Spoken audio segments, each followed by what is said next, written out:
Flying. Flight simming.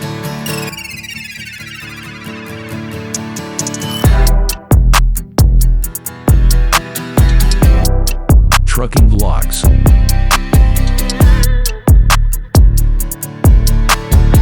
Skydiving and tunnel flying.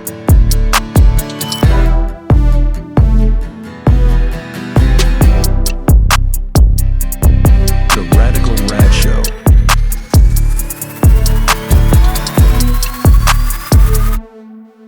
The RAC has warned petrol and diesel could reach £2 a litre.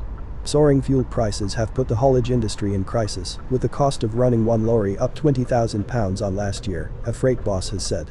Leslie O'Brien, director of Freight Link Europe, said pretty much everything you buy comes on the back of a truck, so customers were paying more.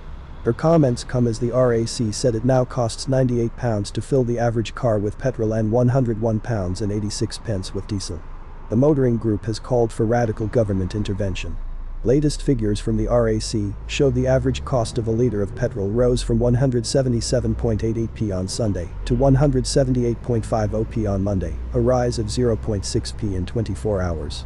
Over the same period, the average diesel price rose from 185.01p to 185.20p. RAC fuel spokesperson Simon Williams said, "Drivers need to brace themselves for average fuel prices rocketing to £2 a litre, which would mean a fill-up would rise to an unbelievable £110. We strongly urge the government to take drastic action to help soften the impact for drivers from these never-before-seen pump prices." Leslie O'Brien said high fuel costs were being passed on to customers. Motorists have been hit by record pump prices since Russia's invasion of Ukraine led to an increase in the cost of oil because of supply fears. In March, the government cut fuel duty by 5p a litre. It said this would save a car driver on average £100 a year, a van driver £200 and hauliers £1,500. In some circumstances, haulage firms and other transport businesses can reclaim 100% of VAT on fuel paid for business purposes via HMRC. Fuel prices surged in bank holiday break, says RAC. How much is fuel duty and what will the cut on petrol save you? Liz O'Brien told the BBC's Today programme. This certainly is a crisis, as we've seen fuel prices escalate over the last year by 50% and no sign of a stop, so we absolutely as an industry need to keep on top of this. As a country we need to understand we need to support our transport industry, which is the infrastructure of the whole economy, she said. Liz O'Brien said fuel was a third of her business's running costs.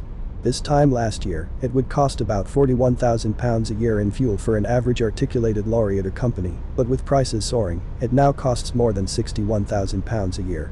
She explained that her company added a fuel surcharge to its bills to cover fluctuating prices. But never before has it been so high, she said.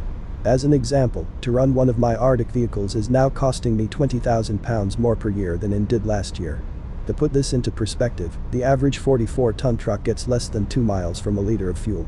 That's why every penny increase makes a massive difference, and as such, every penny must be made to count. Some 35% of fuel costs are duty taxes, and the RA wants the government to return this to essential users, such as hauliers and coach operators. They could then lower their prices to customers, the RA said. Liz O'Brien said, "If we help the haulage industry and we have an essential user rebate, we will help everybody because pretty much everything you buy comes on the back of a truck, and we will be able to pass that on to the end user."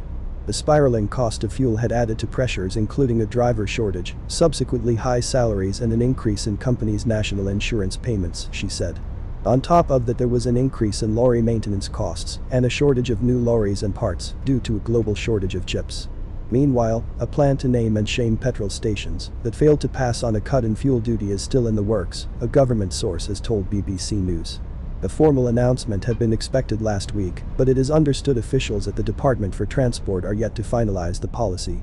Please feel free to subscribe to my dad channel. Mom is saying that dad won't even get a few subscribers doing his quote, "stupid YouTube videos."